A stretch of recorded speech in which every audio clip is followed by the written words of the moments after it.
In all the years that I've been growing my own food, the single best investment that I've made has been buying a polytunnel. And it's one of the areas that we get asked most questions about. So I think it's time for a bit of a polytunnel Q&A. So one of the most frequent questions that I get asked about polytunnels is what exactly is the difference between a glass house and a polytunnel? So they both heat up really well. These don't heat up quite as much as a glass house, but they do hold on to their heat better at night time, which is a good thing for your veg.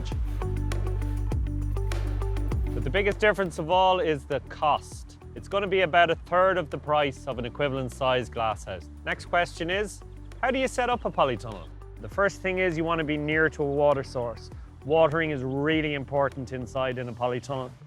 Typically the best orientation for the sun to maximize the sun along the length of the tunnel is having it facing east to west, so it gets the sun all day long.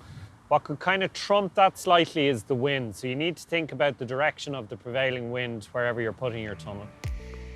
So now that you've got your polytunnel up, it's time to think about what you're going to do inside and the layout. What people often do is that they have their beds going right up to the edge of the tunnel. Having a path around the edge is always a good plan in terms of being able to access all sides of the beds. Also acts as a bit of a barrier for slugs and weeds coming in from outside. So the best layout is typically path up the center, path up either side, and then your 90-centimeter beds. So in the height of the summer when it's absolutely roasting in here, these metal bars heat up and they can melt the plastic if they come into contact with them. So a clever little tip is you line the inside of the bars with this tape, just stops that from happening. So these bars are obviously structural, they're holding the whole polytunnel up, but they're also very handy to use for support. So we use these for growing climbing plants, things like tomatoes, cucumbers, and climbing French beans. So the final tip is this green netting, which is an absolute lifesaver in the summer.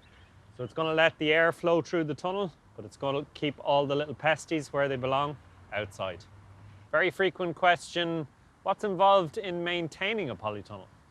So if you get a hole in your polytunnel, don't panic, but we do want to stop it from going from a little hole like this into something much bigger. So we're using polytunnel tape. You'll get this from the people who sold you your polytunnel. We're just going to stick this over it to stop this turning into a big hole.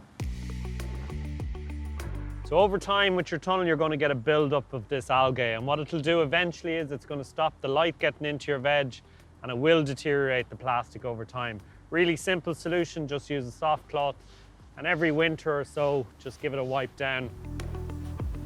So you have your polytunnel up. Big question is, what are you going to grow in it? So you can grow anything you want in a polytunnel, but my advice would be don't waste this amazing space on things that will grow really well outside. So there we have it. I hope I've answered most of your questions at this stage about keeping a polytunnel.